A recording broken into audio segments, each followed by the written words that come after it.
We are on the doorstep of the festival of Sukkot, of Sukkot, the Zman Simchasin, the time of our joy.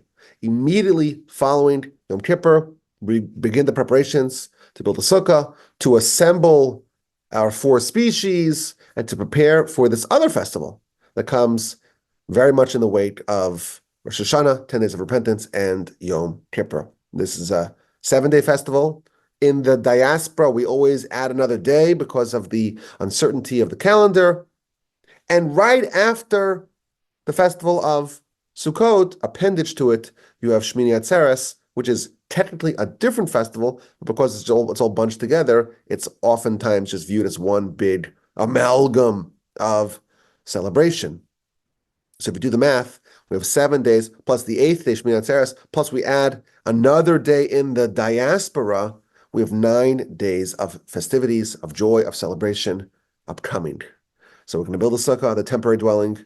We're going to assemble the four species, the lulav and the esrog. We're going to coincide this all with the conclusion of the Torah. We're going to read the last installment of the Torah, the last parsha, Mizos HaBracha, on Simchas Torah, and we will begin the next cycle of the Torah with Bereshis. We're going to dance and celebrate, and then we're going to have effectively the whole winter without really any celebrations, certainly not of Torah origin. Of course, we'll have the festival of Hanukkah, but this is where the festival season really is at its peak. And what I wanted to discuss today is what I think is maybe the most fundamental aspect of the festival of Sukkot. It's a very deep idea. It's maybe a bit more advanced than usual. It's an idea that really centers around this festival. It explains why it's connected or how it's connected to the festival of Yom Kippur. It shows us what we're supposed to do and focus on this festival. But it's also an idea that really should accompany us throughout the year. And that, in fact, is true with every festival. Every festival has its core concept, its core insight, its core theme, and that's supposed to be really focused upon during the festival. But it's also imperative to perpetuate this throughout our year. So one idea, of course, of the sukkah, Talmud tells us, leave your permanent dwelling, abandon your climate-controlled, luxurious home, and spend 7 days in the temporary dwelling, in the rickety booth, in the gazebo for 7 days. And then you can go back to your home. Sit in this structure. It's got to have at least 3 walls. It's covered with schach, which is trees or branches, something which has grown from the ground but has been severed from the ground.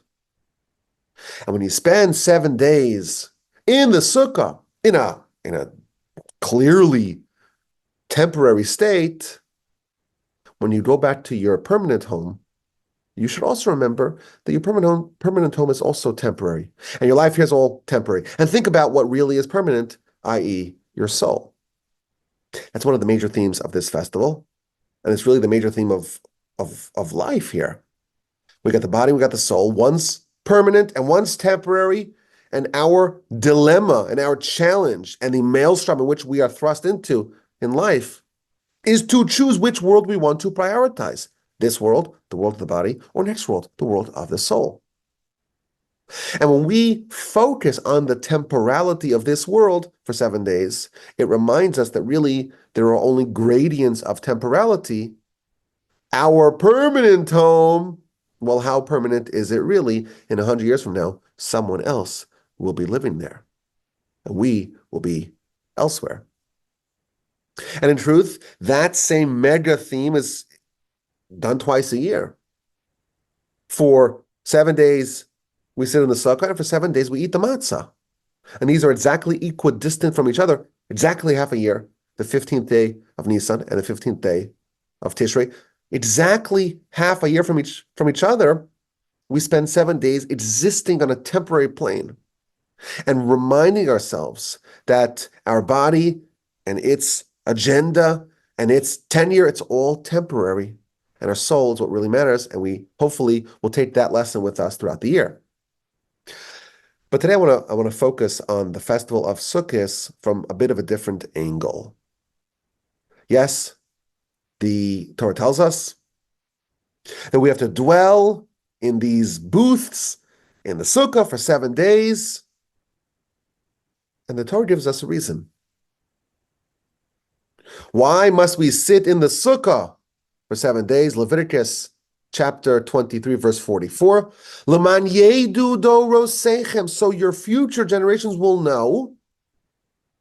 Ki basukos, because in Sukkos, in these booths, Hoshafti is Bnei Yisrael, Botzi osam me'eretz Mitzrayim. God gave us sukkahs. When? When we left Egypt. When we left Egypt, we dwelled in these temporary dwelling places. And therefore, when we today, in the 2020s, when we sit in the sukkah, we're simulating what our nation did 3,300 plus years ago. We sat in sukkahs then. We're going to sit in a sukkah now, and we're going to remember the Exodus. And thus, there's again another symmetry between the festival of Sukkot and that of Pesach, because they're both about experiencing what our nation did in the Exodus and the aftermath. Well, what did we eat in the aftermath of the Exodus? We ate matzah. We baked those matzah. We had no time for the dough to rise. Okay, so let's eat matzah and remember the Exodus. We sat in sukkahs. They might have made for us a sukkah in the aftermath of the Exodus. When we left Egypt, where did we live? Temporary dwelling places. And therefore, we do the same now, 3,300 plus years ago, to remember the Exodus. Now, what exactly does it mean that in the aftermath of the Exodus, we dwelled in Sukkos? So there's a very famous dispute in the Talmud. According to one opinion, it's Sukkos mamish. It's literal sukkahs. Everyone had some temporary dwelling that was issued to them, and they would pitch their tent, and it was like a kind of a sukkah, and therefore we do the same. However, the opinion featured in Rashi and the opinion cited in the Shulchan Aruch is that the sukkos, these temporary dwelling places that are featured in the verse that we lived in the aftermath of the Exodus, they are anane kavod, clouds of glory. After the Exodus, the Almighty surrounded us in a sukkah. Well, what does that mean? In a cloud of glory. Really, it's clouds of glory. There were 7 different clouds, one below them, one north, south, east, west, in all 4 directions, one above them. They were in a cube, a cloud cube.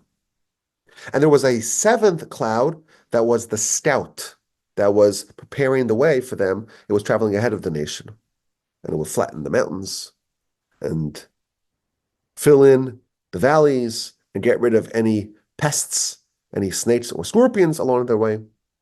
These 7 clouds, they were featured in the aftermath of the Exodus, and these are called Sukkos. And as a result of that, we're supposed to sit in a sukkah now, 3,300 plus years later. Now, of course, everyone's trying to figure out, wait a minute, clouds of glory, I get it. But what does my sukkah have to do with the clouds of glory? It's not immediately clear what the connection is. But it does definitely elevate the experience. That there's supposed to be some sort of overlap between what we're experiencing when we walk into our sukkah that's in some way resembling what the nation experienced when they were enveloped by clouds of glory. Now, to break open the subject, we have to ask a very fundamental question. The Jewish people left Egypt, and lots of miracles happened. They ate the matzah, which we're told in the Talmud that tasted like the manna. They traveled very fast outside of Egypt. They were surrounded by clouds of glory. The manna started to descend. They got the Torah. They had the war against Amalek. Lots of things happened right after they left Egypt, splitting of the sea, of course. When did we eat the matzah? Right with the Exodus, we ate the matzah. So in the month of Nisan, the month of the Exodus, that's when the festival of Pesach is, and that's when the festival of the matzah is, and that's when we eat the matzah. Because on that day, 3,300 plus years ago, we ate the matzah in the aftermath of the Exodus. When did the nation begin to be surrounded by the clouds of glory? Well, the verse tells us, right when they left Egypt, there were clouds that surrounded them. A cloud by day, a pillar of fire by night, which our sages tell us, it was still the clouds, but they were tinted red. You know it's nighttime. The only way they were so hermetically sealed from their environment that when the clouds were white, they knew it was day. When it had a reddish tint to it, they knew it was night. And that happened when? That happened the month of Nisan. So why are we reenacting, whatever that means? We don't know exactly how our sukkah resembles the clouds of glory. But why are we reenacting the clouds of glory now? It's a half a year since the time of the Exodus. Why do we celebrate Sukkot a half a year after the events that we are reminding ourselves of, that we are commemorating? The Almighty gave us clouds of glory. When was that? Clouds of glory were in Nisan. So we should sing the Sukkah in Nisan. Have one mega festival, 7 days of eating matzah in the Sukkah to commemorate all the miracles that happened with the Exodus. That would be appropriate. But this point of the year, it's like the furthest point from Pesach, from the Exodus. Because it's a half a year before and after the events that it's commemorating happened. Why is now the appropriate time for Sukkot? This is a very fundamental question, a very basic question. If you tell me, as Rashi does, as the Talmud does, that the Sukkot that we are sitting in, that's to remember. Why? L'man yedu dor seif, the verse tells us, so that your future generations shall know that we sat in the clouds of glory. Well, what was that? That was 6 months ago. So Rosh Hashanah, that is the same day that God was originally coronated. Adam was created, and he coronated God, and that's what we have the festival Rosh Hashanah on that day, the first day of Tishrei. And the 10th day of Tishrei Yom Kippur, it's the exact same day that Moshe came down with the second set of tablets. The people were forgiven for the sin of the golden calf. And therefore, that's the day of atonement and forgiveness. Fast forward a little bit into the future, we have Hanukkah, the 25th day of the month of Kislev. That is when the temple was reinaugurated. With the Hasmoneans, they defeated the Greeks, and so on. It's exactly that day, and that's the day that we have the celebration. Purim, same thing. Pesach, same thing. Shavuot, we got the Torah, that day. The only festival, apparently, that commemorates a previous event that's not on the same date of that original event is Sukkot. We're sitting in the Sukkah to remember the clouds of glory, which happened a half a year ago. Or a half a year in the future, depends how you want to look at it. A long time ago. We're literally at the point of the countdown that's furthest away from the events that happened, that we are commemorating. That is a very powerful and fundamental question. And there's a very famous answer, courtesy of the Gaon of Vilna. And what he does, he's going to completely reframe and fundamentally upgrade our understanding of the clouds of glory and the festival of Sukkot and exactly what's happening over here.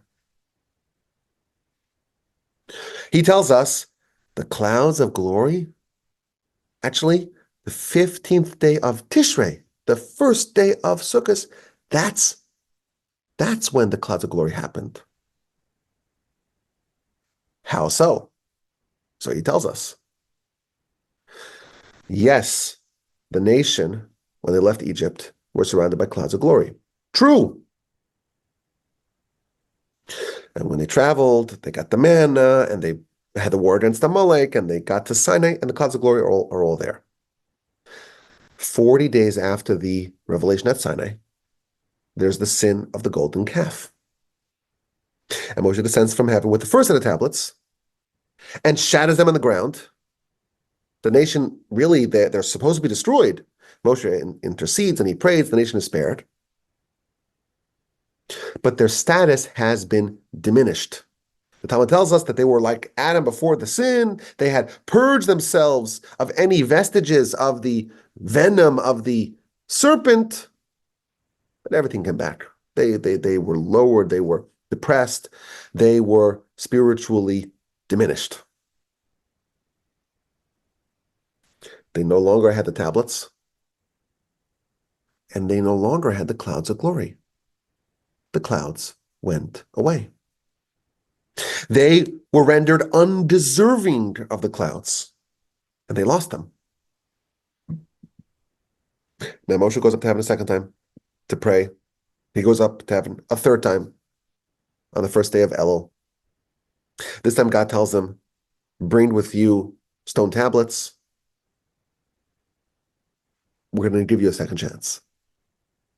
After 40 days, the third time, Moshe's in heaven, he comes down with the second set of tablets on Yom Kippur. God has forgiven the nation. The next day, it's a very important day. L'machras Yom Kippur, the day after Yom Kippur. Moshe gathers the nation. And he tells them it's time to build the tabernacle. And we need to collect all the different materials. Gold, silver, copper, and so on. Different types of wool, different types of skins, different types of wood, oil.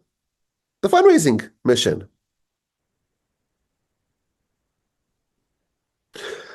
And the people respond to the call. So the 11th day of Tishrei, they were told to make this contribution. The verse tells us that there were 2 days of contributions. They brought the nedava, the donations, baboker, in the morning, 2 days of donations. So the 10th day of Tishrei, that's Yom Kippur. The 11th day, that's when Moshe makes the announcement, what we're doing, fundraising. The 12th and the 13th, that's when they actually donated. On the 14th, they have all the materials. Moshe now appoints the people to build it.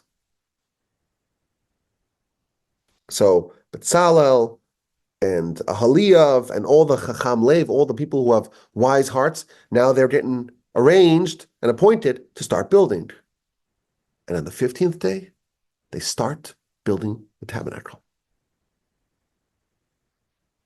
And when they started to build the tabernacle, you know what came back? The clouds of glory that had departed when the sin of the golden calf happened. And therefore, actually, this day, the 15th day of Tishrei, it's actually the exact day in the calendar when the clouds of glory returned.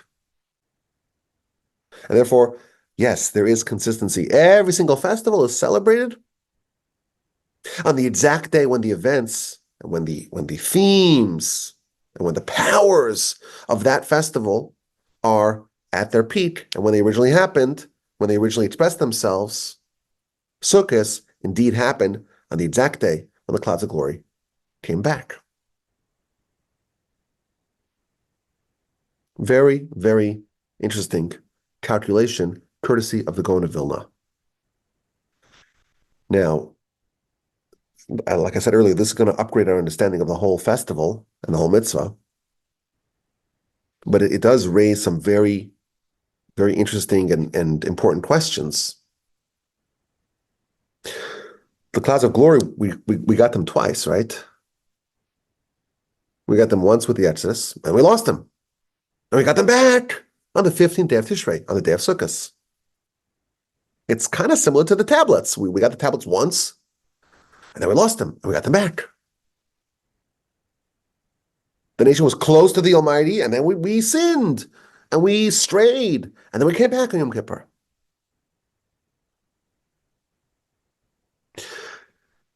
It kind of raises the question,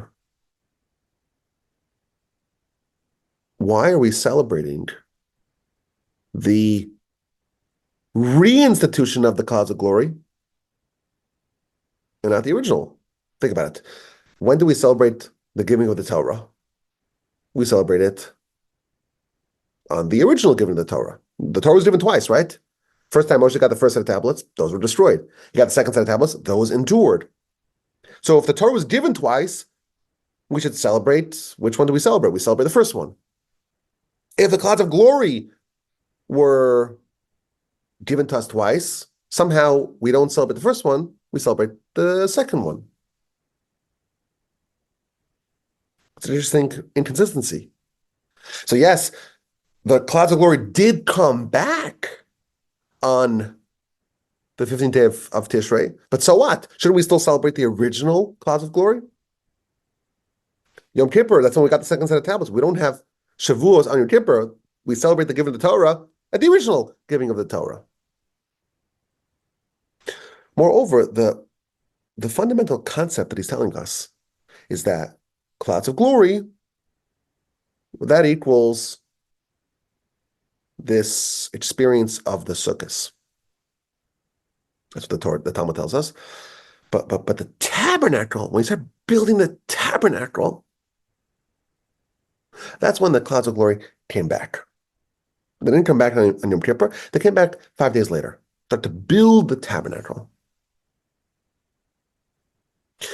What is the connection between the clouds of glory and the tabernacle? What do we know about the clouds of glory? So the verse tells us, this is all the way right after the Exodus, chapter 13 of Exodus, that there was a pillar of cloud to appoint them or to direct them on their path. It was there to navigate and to illuminate for them. And the Talmud tells us, well, these are not just ordinary clouds, these are miraculous clouds, and they had all sorts of miraculous properties. And the Talmud tells us that we had 3 wonderful leaders, 3 wonderful benefactors, 3 siblings, Moshe and his older siblings, Aaron and Miriam. And each of these benefactors, they merited a different gift to be given to the nation. In the merit of Moshe, we have the manna. In the merit of Miriam, we have the Be'er Miriam, the well of Miriam. And in the benefit of Aaron, we have the clouds. So this festival, it's associated with the tabernacle, it's associated with the clouds of glory, it's associated with Aaron. But we don't really see what is exactly the connection between all these different ideas.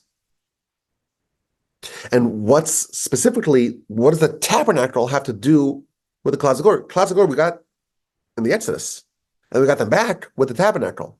What's happening here with the clouds of glory, and what is the evolution of the clouds of glory? When it starts off, we know that the clouds of glory are there to appoint and direct and guide them along their way. And the Talmud tells us again, there were 7 clouds, and it made the topography uniform, and it cleared away the dangers. The Talmud tells us that it would flatten the mountains, and it only left 3 mountains. There were only 3 mountains the nation encountered as they traversed through the wilderness. Mount Sinai, of course, for the Torah. Mount Nebo, where Moshe was buried, and Mount Hor, where Aaron was buried. And these were wonderful clouds. Our sources tell us, the Midrash tells us, that it would be a dry cleaning service. When your clothing got dirty, you would take it to the cloud, and you put it into the cloud, and it would spit out clean clothing. and it isolated them from the climate around them. This is very wonderful clouds. Cloud services, we call it today. By the way, I will tell you, a lot of people ask the question, how come there are no physical remains from the 40 years in the wilderness? If it actually happened, where's the archaeology? So it's not a good question for a few reasons. First of all, if you go to a Bedouin encampment in the wilderness, in the desert, after a few decades, there's no remnants because the sands and everything gets cleared away. But if you accept the Torah, well, they're eating manna. That's what they're eating. Manna, there's like no refuse. There's nothing that it leaves over. Plus, they're completely enveloped by these clouds. So they're living in this hermetically sealed environment. And by the way, one of the benefits of these clouds is that they were invisible to their enemies.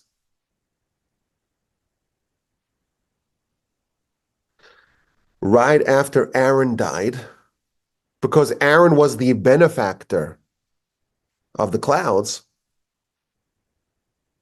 that is exactly when Amalek attacked the nation again. This is in chapter, I think, 20 or 21 of the book of Numbers.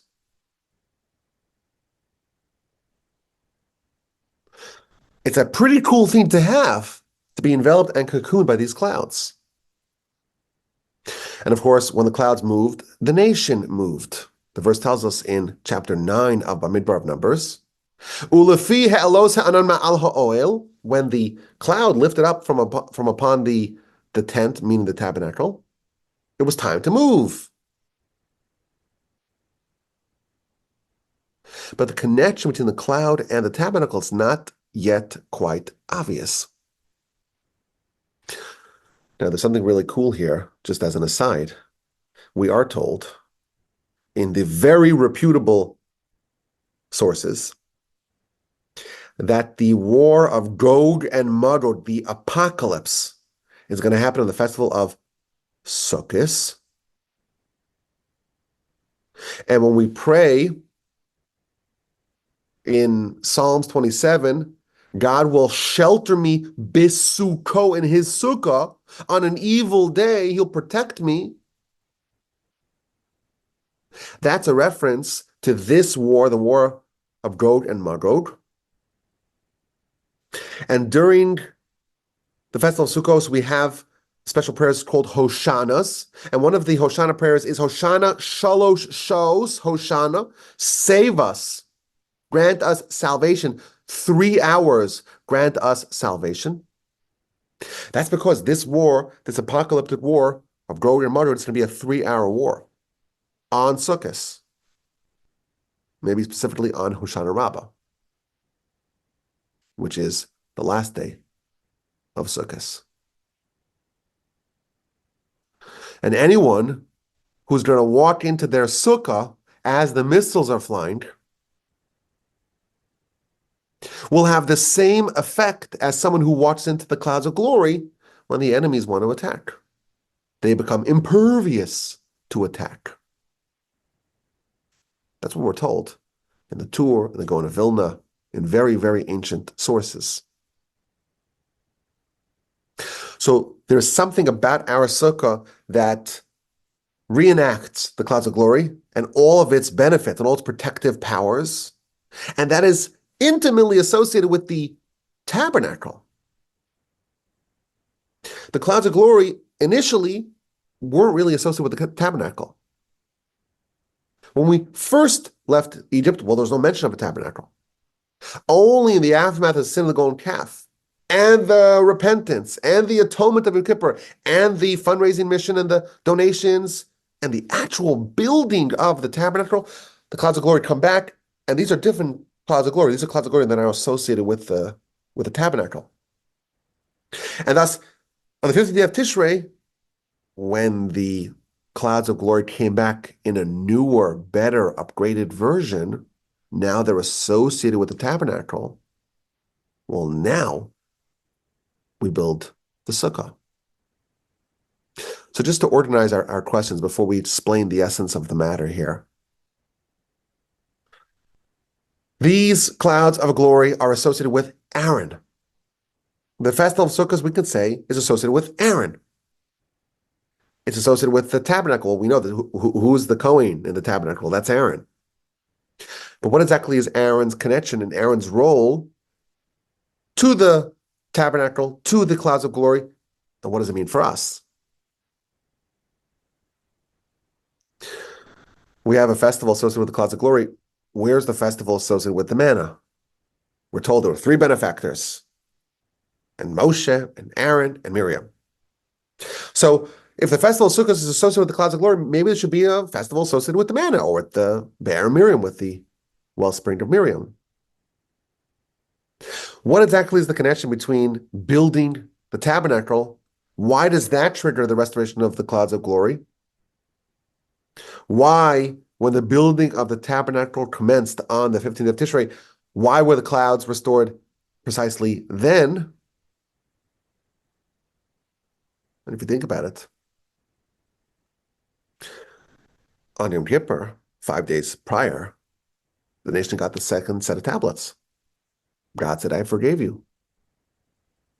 What else is needed? Like, why do we still need to have a tabernacle? Why is there still a need to elaborate upon what we experienced in Yom Kippur? These 2 festivals are very much connected.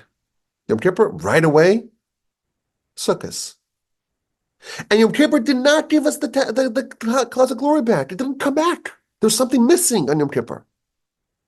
5 days later, we have the building of the tabernacle. Okay, now we get the clouds of glory back.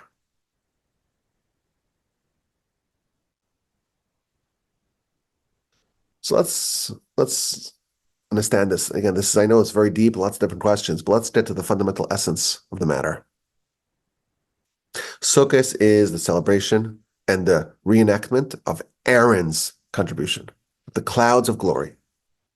And the clouds are connected with the tabernacle. Yom Kippur came, the nation was forgiven, they got the second tablets. They did not get the clouds of glory, at least not these clouds of glory. There's a different timeline here. There's different elements here. With the sin of the golden calf, they lost both tablets and the clouds, both the tablets of Moshe and the clouds of Aaron. And they're both restored on different timelines. On Yom Kippur, God forgave the Jewish people, and Moshe comes down with a second set of tablets. 5 days later, the nation begins to build the tabernacle, the clouds of glory, the clouds of Aaron. They come back. Clouds came twice, tablets came twice. Both are associated with a festival.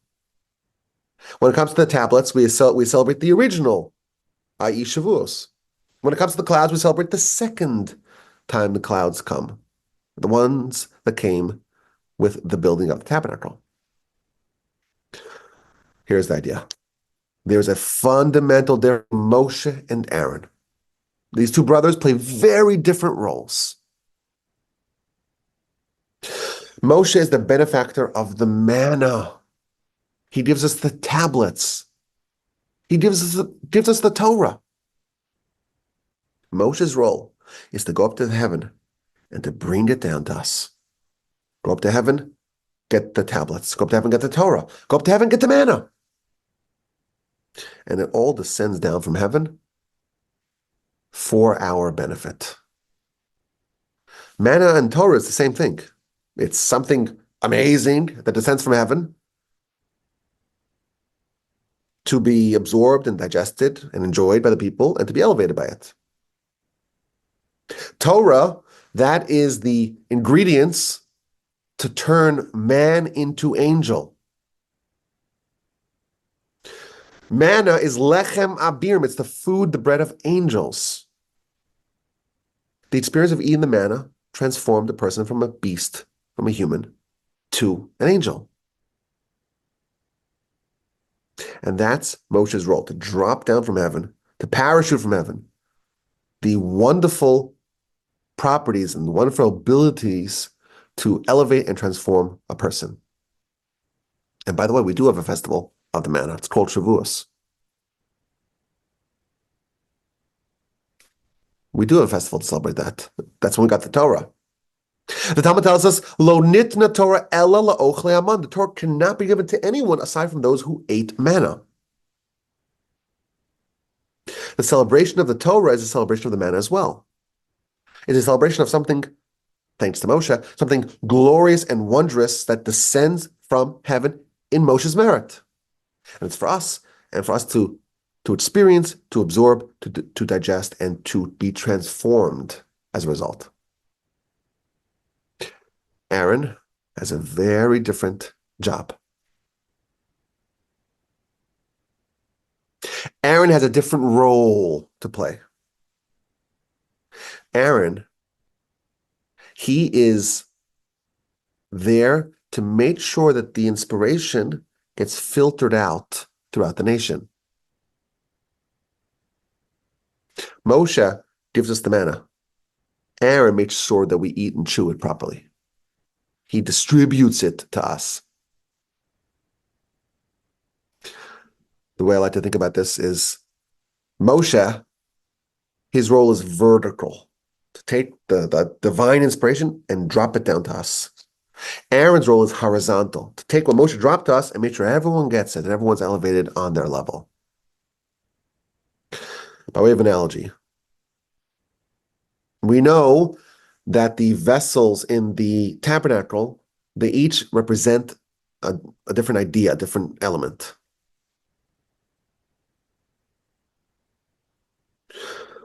There are 3 vessels in the tabernacle that have crowns around them. The ark has the crown of Torah around it. The table has the crown of the monarchy around it. And the inner golden altar has the crown of the priesthood around it. And everything symbolizes some important element. It's been observed that there are 2 vessels that represent Torah. The aforementioned ark. Well, the ark, it's got the crown of Torah around it. And inside the ark, well, there's the tablets, both sets of tablets. And inside the ark is or next to the ark, is the Torah scroll that Moshe wrote. So the ark is very much associated with the Torah. But guess what? So is the menorah. The menorah is about the illumination of the Torah. And the sources all agree upon that. So wait a minute, which one is symbolic of the Torah? Is it the ark that houses the tablets of Moshe? Or is it the menorah that Aaron kindles? And the answer is both. Moshe's role is to take the Torah from heavens and bring it down here. Aaron's role is to take the Torah that Moshe brought here and to illuminate in every direction, to every person, to every soul, to every heart. Moshe is vertical, Aaron is horizontal, and they're complementary. They're both needed, really. One is to actually extract the wonder and the delight and the joy and the transformation from heaven, and to bring it here. But Moshe doesn't do house calls. He doesn't make sure that everyone gets what they need. That is Aaron's job. That's the menorah. To create an environment here where everyone is uplifted. Moshe is like, drop the manna, you got to go find it yourself. Drop the Torah, you have to go study it yourself. You have to retrieve it, you have to collect it yourself. Aaron's role, Aaron never went up to heaven, as far as we know. His job is not to bring anything down from heaven. His job is to take what Moshe brought down from heaven and to make sure everyone gets what they need.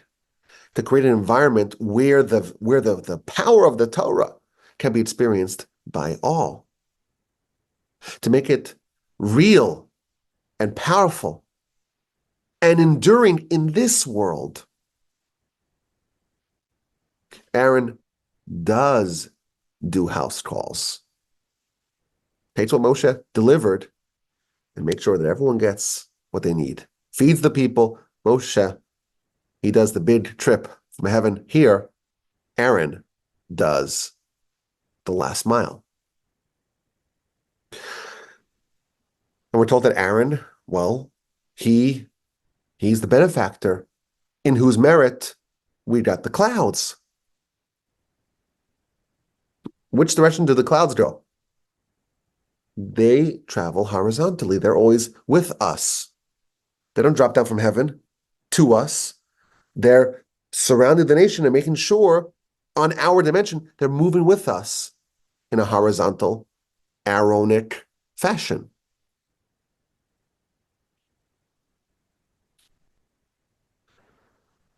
And something very fundamental happened. Something changed. There was a big adjustment that happened. Moshe had two sets of tablets. The first set of tablets and the second set of tablets. The first set of tablets were destroyed. The second set of tablets endured. Were these tablets identical? Well, the Torah says that God will write on the second tablets what were written on the first tablets. V'chasafti al haluchos, I will write on the second tablets, es hadvarim, the words that were on the first tablets, asher shibarta, you shattered. So on one level, they're the same. However, there's a big difference. The first set of tablets were crafted and hewn by God and written upon by God.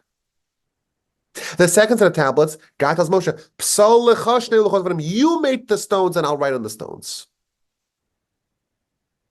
Tablets 1 were completely the handiwork of God.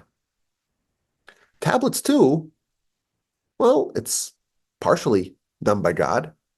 The writing is done by God, but the stone tablets were hewn by Moshe. So if you were to ask the question, what's the difference between first tablets, second tablets? First tablets are completely godly. And those were shattered. No, Moshe shattered that. And Moshe got tablets 2.0, but they're a lower level. We got two sets of tablets. We celebrate the first one, the more powerful one, the more elevated one, the Shavuos one, not the Yom Kippur ones. That was Moshe's adjustment. Aaron had an adjustment as well. Clouds of glory, we got them twice. The original clouds of glory and the new clouds of glory that come with the building of the tabernacle. Are they the same clouds of glory? They are not. The first clouds of glory are wonderful, delightful. It's great to have this cocoon to live in. It's great to have this dry cleaning service to be enjoyed. It's great to flatten the mountains and to fill up the valleys and to kill all the snakes and scorpions along the way. But these clouds had nothing to do with a tabernacle quite yet. The clouds were clouds, glorious clouds, certainly. But they were transformed and elevated when they came around the second time with the building of the tabernacle. So if we compare the tablets to the clouds, Moshe's role, Moshe's contribution was diminished from 1 to 2. Aaron's, his role was augmented, was increased, was expanded from 1 to 2, from clouds of glory to clouds of glory of the tabernacle. Moshe, he descends from heaven twice with tablets. Once by Sinai, once on Yom Kippur, and the tablets were downgraded. Luchos 2.0, it's carved by man, it's hewn by man, as opposed to God. So, of course, when we celebrate the tablets, we do it when it was at its zenith on Sinai on Shavuos. Aaron's role of creating the environment in which the nation can flourish, his role was upgraded. Yes, the clouds provided certain physical protection for the nation. It's nice, it's convenient, and it's pleasant. But the initial clouds of glory of Aaron, it was initially much more physical. And then there's this terrible sin, golden calf. And everything changed. Now, Aaron, your role is expanded. You're in charge of the Mishkan, of the tabernacle. These clouds are still going to be there, but now they're going to be hovering over the tabernacle. Your role is to make a different level of holiness, of an environment of worship of the nation here. Yes, the clouds were a wonderful thing before they were reinstituted. But now Aaron's role is to be the Kohen. It's to run the tabernacle. And now those clouds are associated with the tabernacle. In fact, the verse tells us, Vayichas ha'anan, this is in Exodus chapter 40, after the tabernacle was built. The verse tells us that the clouds, they always were connected with the tabernacle. They always dwelled upon the tabernacle. The clouds now symbolize the Almighty's presence in their midst. That's what the clouds indicate now. God's presence in our environment. Moshe's luchos were downgraded. Aaron's clouds were upgraded. And thus we're going to celebrate the newer and better version of Aaron's role. We could even speculate the final praise that we're given in the Torah about Moshe is to the strong hand and to the morad, to the great awe that Moshe did before the eyes of all of Israel. This is the last verse of the Torah. Le'enei kol Yisrael, to the eyes of all of Israel. So Moshe did something wondrous for the eyes of all of Israel. What did he do? So Rashi tells us that he was inspired to shatter the first set of tablets. This is a very consequential decision because Moshe is going to limit his own role. Tablets 2.0 are not quite as impressive. And effectively, Moshe is going to take what he forfeited and give that to Aaron. There's going to be a balance now between Moshe's role and Aaron's role. Previously, Moshe had a much larger role than Aaron, and now they're more balanced. The revelation, the manna, the tablets, Moshe's role is a bit less. The tablets, we still have them. It's wonderful. It's written upon by God, but it's not quite the way it was. But the environment that Aaron's role is going to be situated, oriented around, now we're talking about a tabernacle. And that is what's happening on this festival. Just a way to think about this. It's called Zman Simchasenu, the time of our joy. Where is the joy of this festival? So the easy answer is, well, we come after Yom Kippur and we're all cleansed, we have no more sins, and that makes us very happy. On a deeper level, the essence of joy is creating harmony amongst opposites. When heaven and earth unite, that is an experience of joy. The Festival of Sukkot is a joyous experience because the revelation of Moshe and the elevated environment of Aaron are now united. Moshe and Aaron, their roles are now balanced. The tablets and the tabernacle / clouds of glory have now come together. So this answers all of our questions that we had initially. What's Aaron's role with the clouds of glory, with the tabernacle? Well, that's his job. His job is to make sure that everyone here is well fed with the spirituality delivered to us by Moshe. And yes, we do have a festival of the manna. That's called Shavuos. That's celebrating Moshe's role. The fact that something can come down from heaven and be given to us. The building of the tabernacle, that is the expansion of Aaron's role. That's the expansion of the clouds of glory. And we celebrate Aaron's role, Aaron's new and expanded role with the festival of Shavuos.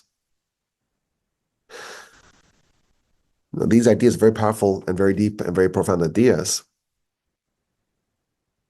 But it shows us what is happening here on these days. Yom Kippur is a Moshe experience. God descends, so to speak, from heaven, whatever that means, and says, I've forgiven you. And Moshe comes down with the second set of tablets. It's us absorbing this incredible outpouring of divine power and vitality. It's the festival of Moshe. It's a version of Sinai, really. It's maybe a bit more diminished version of Sinai, because the tablets 2.0 don't quite match up to tablets 1.0, but it's a Moshe experience. Immediately after that, we have an Aaron experience. With the holy revelation of Yom Kippur, it's time for us to take that and create an environment in which we live. Take this revelation and translate this into our lives. Build a sanctuary for God in our heart.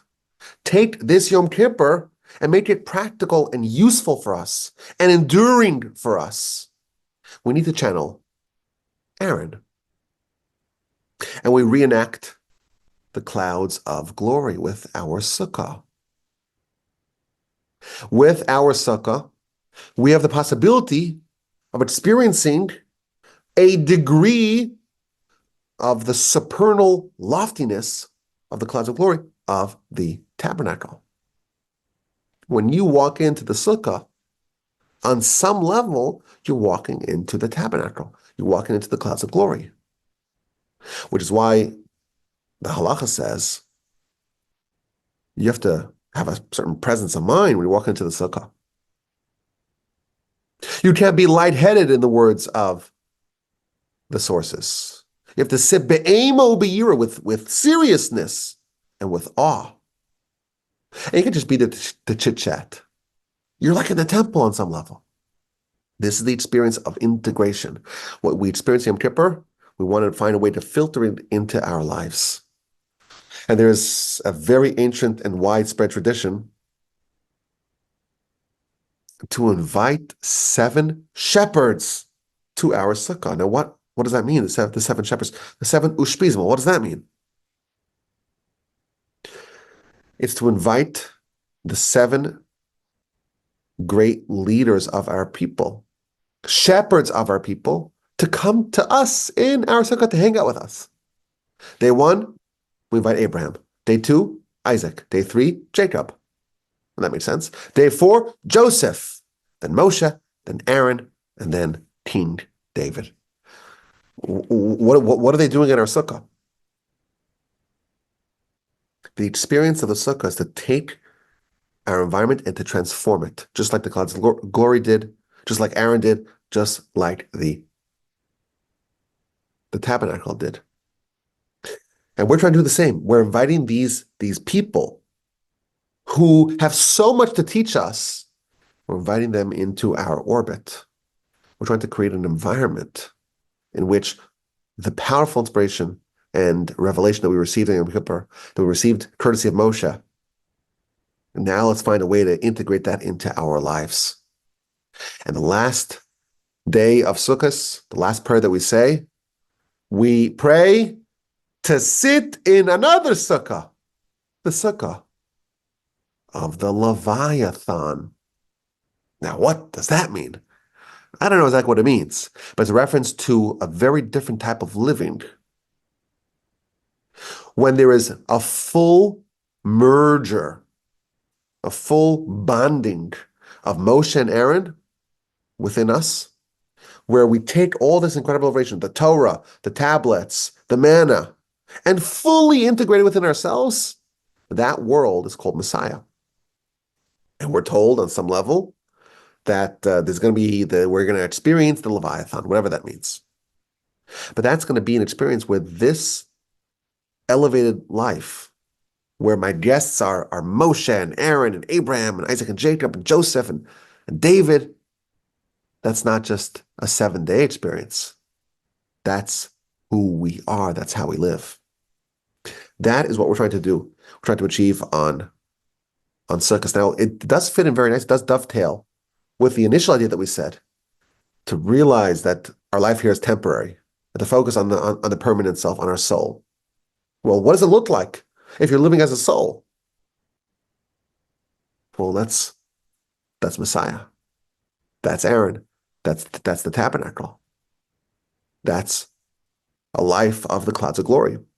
We once had a 40-year experience of this in the halcyon days of the wilderness. We lived like angels. We ate the manna, the food of the angels, the bread of the angels. And what did we do all day? What was our passion and pastime? It was the Torah. We were living like angels. We had Moshe and his Torah with Aaron and his delivery of the Torah to us. And we were angels, effectively angels, eating the manna. Our job is to recreate that. You go into Israel and suddenly all the miracles are no longer there. And we are tasked with recreating that without being given the divine assist, so to speak, of the manna and the clouds of glory. Recreate the status and the experience that you had in the wilderness. And that's what we're trying to simulate here for 7 days, because we hope to have this permanently in the Leviathan, with the Sukkah of David, with the restoration of our national glory, with the coming of the Messiah. That's what we're trying to do. And it's very elevated and very profound and a bit arcane, perhaps. But that's our job.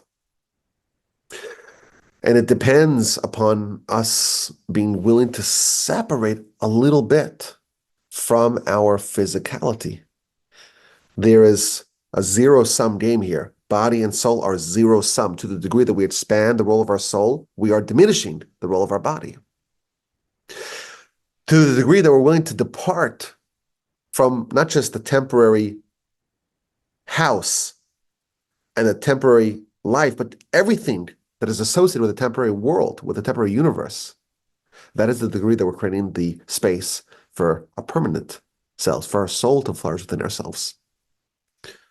That's the experience of Sukkot. Moshe delivered to us on Yom Kippur a bounty of elevation. Now it's time to make that real within us.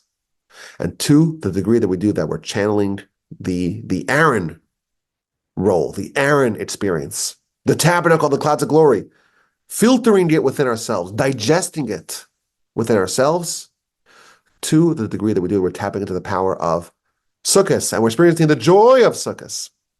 And please God, this will be a prelude to the future time where we will dwell in the Sukkah of the Leviathan. May we all experience a joyous Sukkot, a happy, healthy, safe one.